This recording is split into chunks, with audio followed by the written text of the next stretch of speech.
Wow, it's a full moon. O, diba? Pauwi ako pero nakita ko ito. So, yun. Huminto ako para videohan ang napakagandang full moon na ito. O, diba? Ang ganda. Zoom in tayo para makita natin ang todo yan. Makikita natin yung features ng buwan. Diba? Amazing. Nung kinukuha ko ang video na to, hindi ko naman alam na blue moon pala yan. O diba, swerte na naman tayo. So ano ba yung blue moon? Alam mo naman natin yung kasabihan na once in a blue moon, diba? Which indicates na rare ang nangyayari. Actually, hindi naman ganun ka-rare. Pero hindi rin ganun ka-common. Usually kasi isang full moon lang ang meron sa isang buwan.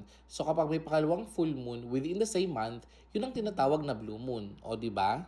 So ngayon, kailan ang sunod na blue moon? That's December 31, 2028. O diba? Saktong New Year's Eve. Amazing! Eto yung mga still shots ko.